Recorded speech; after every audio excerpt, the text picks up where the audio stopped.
2. 가정은 영원한 행복의 터전.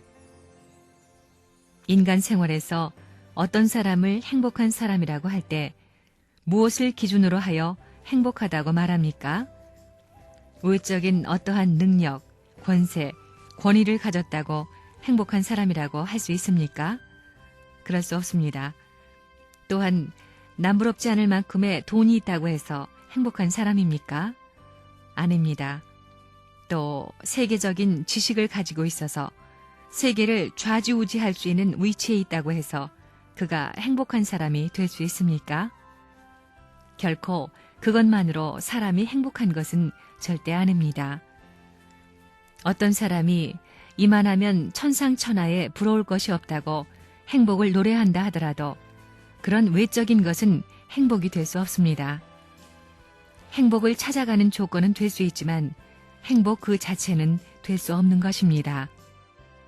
그러면 무엇이 결정되어야 행복을 느낄 수 있느냐? 사랑하는 부모가 있고 부부가 있고 자녀가 있어야 합니다. 이것은 어느 누구도 부정할 수 없습니다. 여기에서 한 가지만이라도 없으면 거기에 해당하는 비례적인 슬픔을 느낄 것이요. 비례적인 불만이 그 가슴 가운데 남아지지 않을 수 없을 것입니다. 이 땅의 모든 인간들이 일반적으로 행복의 터전은 가정이라고 느끼고 있습니다. 가정에는 부모가 있어야 합니다. 세상에서는 부모 없는 자식을 고아라고 부르며 그 고아는 불쌍한 사람으로 취급받습니다. 가정에는 부모가 있는 동시에 부부의 인연이 있습니다. 부모가 없는 것도 불쌍한 것이지만 부부 중 한 사람이 없는 것도 불쌍한 것입니다. 아무리 사랑스럽게 지내던 부부라 할지라도 사랑하는 배우자를 잃게 될 때는 더없이 비참하고 불행해지는 것입니다. 뿐만 아니라 부부가 자녀를 갖지 못하면 그건 역시 불행이 아닐 수 없는 것입니다. 가정에는 반드시 부모가 있고 처자가 있어야 합니다. 그래야 그 가정이 행복의 터전이 되는 것입니다.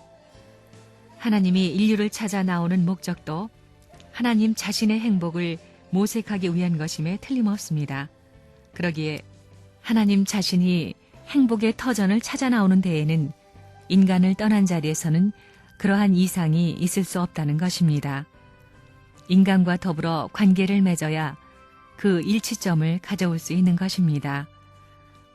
우리가 가정에서 정서적인 모든 내용을 갖춘 자리에서 행복을 느끼는 것과 마찬가지로 하나님도 역시 그러한 자리에서 행복을 느끼겠다는 것입니다. 행복은 어디서부터 오는 것이냐? 콧노래를 부르며 맞을 수 있는 그런 환경은 어디서부터 오느냐? 가정에서부터 오는 것입니다. 가정의 행복은 정서적으로 문제가 있으면 이루어질 수가 없습니다. 또 심정, 사랑이 없어도 이루어질 수가 없는 것입니다.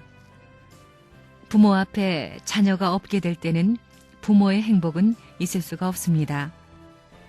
자녀에게 부모가 없어도 자녀의 기쁨은 없다는 것입니다.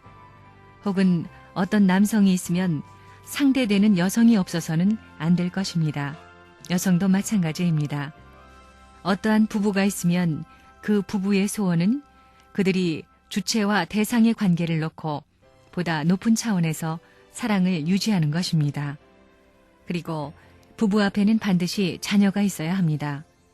그래야만 하나의 가정이 이루어지는데 위로는 부모가 계시고 아래로는 자녀가 있어야 하며 또한 부부가 있어야 합니다.